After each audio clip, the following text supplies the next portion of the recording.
Speaker Crowder here, back with you with another gem that no one ever teaches us. How do you qualify your clients, your customers, your business associates, and your peers? As no one ever teaches us, everybody inside the workplace setting is after something. They're chasing something, they're seeking something, they're pursuing something. What you have to do along with your work devices and work setting, you must qualify people and how useful they can be along to you and your journey. Number one, clients. We got to know that, right? You got to be A plus at your job. If you're dealing with a service-based, sales-based, management, any type of industry, you want to stack up the best players and add them to your deck and your roster. If they're great clients, establish relationships. If they're great people, establish bonds. Earn their trust. Do whatever it takes to earn it because you got to understand the cream will always rise to the top. The other side of that token, which we always hear, get sales, get the best customers, get the quality. We always hear that. What we do not hear on the flip side is that establish the best peer to peer relationships. I want you to understand something. Everybody that you meet at work is transitioning to some position, transitioning to a certain role, moving along to a certain company. Your job is that when you see people that are ambitious, that have a desire to move, that are growing, that are prospering, you develop a relationship with them. They may not be big in your company, but they could be big in another company down the road. Everybody that you meet that is purpose driven, that is ambition, that has desire, you need to establish some type of friendly bond or expectation with them. It could be as simple as, hey man, what do you like? What do you do? What friendly relationships do you have? Every time I meet you, is it a likely bond? Have I made an effort to consciously find out what type of person you are? To my bosses and my superiors, have I made an effort to know when your kid has a game, do I go? Do I ask and check on that game that you love to do? Have I asked about that class? Have I asked about your weight loss journey?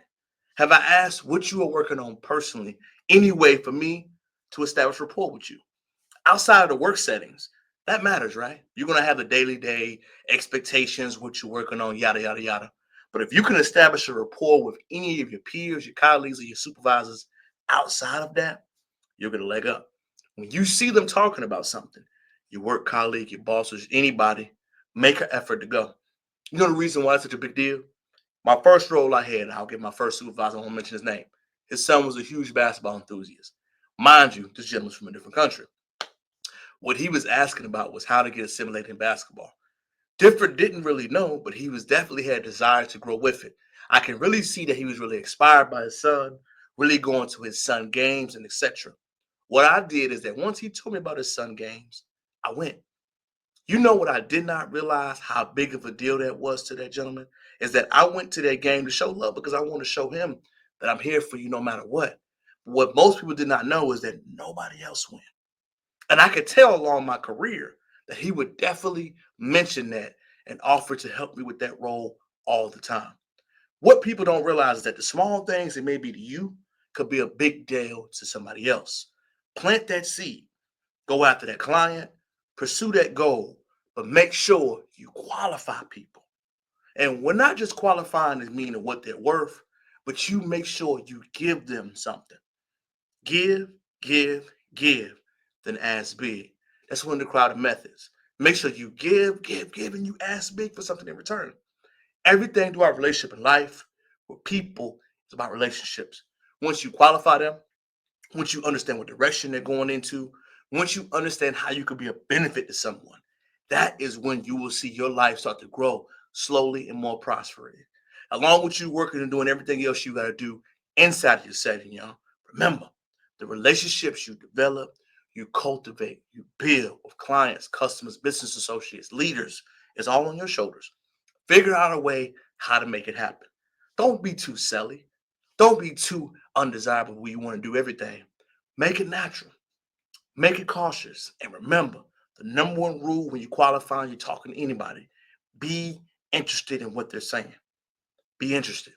Being interested is asking questions, it's follow guides, it's follow conversations, and also remembering. Once you do those things, I promise you, that short gym, that short step will help you so much in life. You will not even believe me, man. I'm just coming to get you proven principles that I know that work. A lot of times we get taught things that may work and that may not. These principles right here work in real time. Figure out how to use them to your benefit. Because remember, Everybody's in the workplace is seeking something. Everybody in the business world is pursuing something, making sure you leverage what they're pursuing to benefit you. Until next time, hopefully you learned something. Hopefully you gained something from this video. Peace.